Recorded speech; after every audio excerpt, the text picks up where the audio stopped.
Assalamualaikum warahmatullahi wabarakatuh. Bidadari bermata jeli nan cantik jelita untuk orang yang mengerjakan qiyamul lail.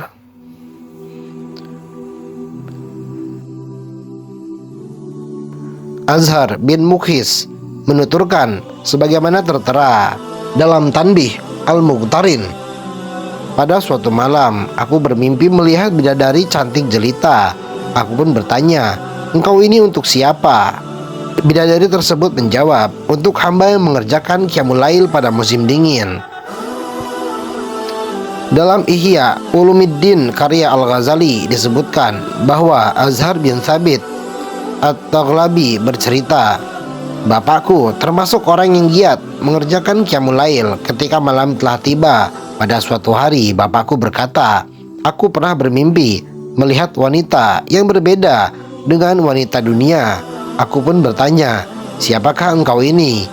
'Aku bidadari dan hamba Allah,' jawabnya.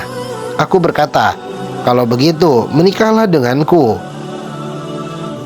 Pinanglah aku dan beri aku mahar,' pintanya. Aku bertanya lagi, 'Apa maharmu?'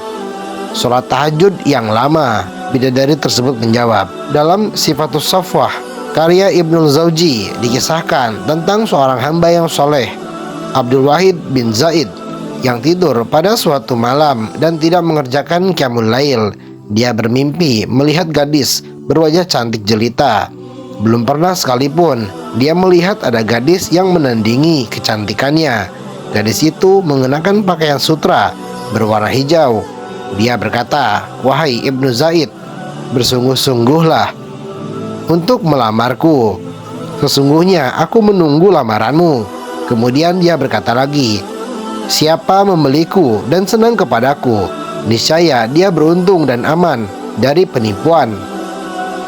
Ibnu Zaid bertanya, 'Wahai gadis, berapa hargamu?'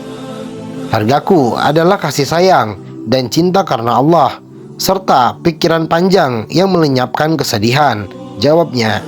Ibnu Zaid bertanya lagi, 'Untuk siapakah engkau ini, wahai gadis?' 'Untuk sang raja yang tidak menolak hargaku, yaitu orang yang melamar dengan amalan yang berharga.' Kemudian kisah Abu Sulaiman Ad-Darani pun sangat menarik. 'Ketika sedang bersujud dalam sholat malamku, aku ketiduran,' katanya mulai berkisah. 'Tiba-tiba aku melihat bidadari. Dia mendorongku dengan kakinya. Dia berkata, "Wahai kekasihku, mengapa engkau memejamkan matamu, sedangkan Allah senantiasa berjaga?" Dia melihat orang-orang yang bersujud. Sungguh malang mata yang lebih memilih enaknya tidur daripada bermunajat kepada Allah yang Maha Perkasa. Bangunlah, karena saat penantian hampir selesai. Para pecinta akan saling bertemu.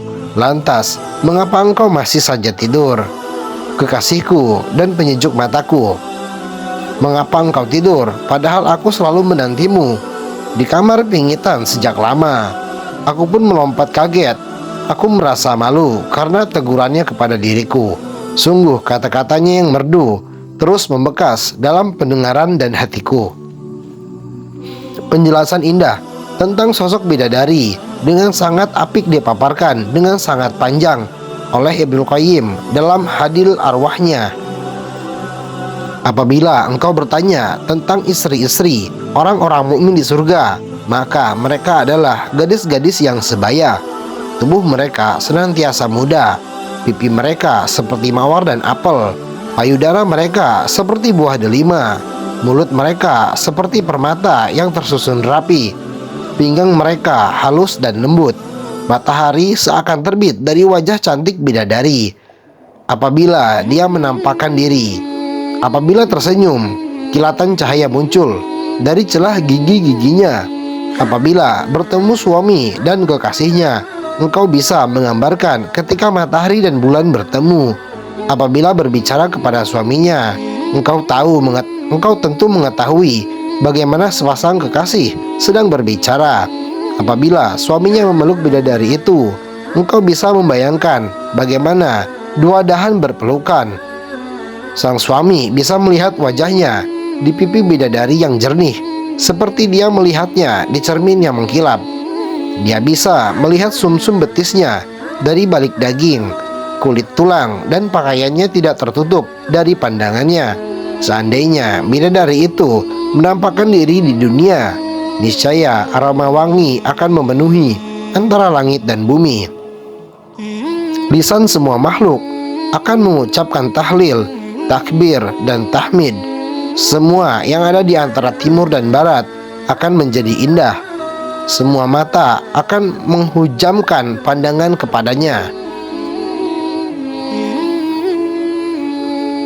Bidadari itu akan menghapus cahaya matahari sebagaimana matahari menghapus cahaya bintang.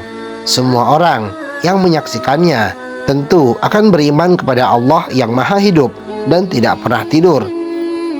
Kerudung yang ada di kepalanya lebih baik daripada dunia dan seisinya. Dia sangat ingin berhubungan dengan suaminya, melebihi semua keinginannya. Semakin lama bidadari itu semakin cantik dan menawan. Semakin lama pula cinta dan hasratnya semakin bertambah. Dia tidak mengandung, melahirkan, haid dan nifas. Dia bersih dari ingus, ludah, buang air kecil, buang air besar, dan semua kotoran. Keremajaannya tidak akan hilang, pakaiannya tidak akan usang, kecantikannya tidak akan lusuh, berdekatan dengannya tidak membosankan, pandangannya hanya tertuju kepada suaminya dan tidak berhasrat kepada siapapun selainnya. Sebaliknya, pandangan suaminya juga hanya tertuju kepadanya, karena dia adalah puncak harapan dan keinginannya. Apabila dipandang, dia sangat menyenangkan. Apabila diperintah, dia menaati suami. Apabila ditinggal pergi, dia menjaga diri. Sang suami selalu merasa tentram dan bahagia di sisinya. Tidak ada manusia maupun jin yang menyentuh bidadari itu sebelumnya. Setiap kali memandangnya, hati merasa gembira. Setiap kali mengajaknya berbincang-bincang, telinga mendengar suara merdu. Apabila dia menampakkan diri, istana dan ruangan akan penuh dengan cahaya. Apabila engkau menanyakan umur bidadari itu, maka umur mereka muda belia. Apabila engkau menanyakan kecantikannya, maka pernahkah engkau melihat matahari dan bulan? Apabila engkau menanyakan matanya, maka matanya sangat indah, berwarna hitam di tengah bulatan putih jernih. Apabila engkau menanyakan perawakannya, maka pernahkah engkau melihat dahan pohon yang paling indah? Apabila engkau menanyakan payudaranya, maka mereka itu adalah gadis-gadis belia. Payudara mereka seperti buah delima yang paling lembut. Apabila engkau menanyakan warnanya, maka seakan-akan mereka itu yakut dan marjan. Lantas, bagaimana pendapatmu tentang wanita yang apabila tertawa di hadapan suaminya, surga pun menjadi terang karena tawanya? Apabila berpindah dari satu istana ke istana lainnya, engkau berkata, "Wow, ini matahari yang berjalan di cakrawala." Apabila dia menemui suaminya, maka sungguh indah pertemuan itu. Apabila dia menekap suaminya, maka sungguh nikmat dekapan tersebut. Apabila bidadari itu menyanyi, maka sungguh menyenangkan penglihatan dan pendengaran. Apabila dia menghibur, maka betapa nikmat hiburan itu. Apabila mencium, maka tidak ada sesuatu yang lebih menggairahkan daripada ciuman itu. Apabila dia memberi, maka tidak ada yang lebih lezat daripada pemberian itu. Mukmin mana yang akan menolaknya? Mukmin mana yang tidak ingin menginginkannya? Asal siap dengan maharnya, tentu Allah akan memenuhi janjinya. Wassalamualaikum warahmatullahi wabarakatuh.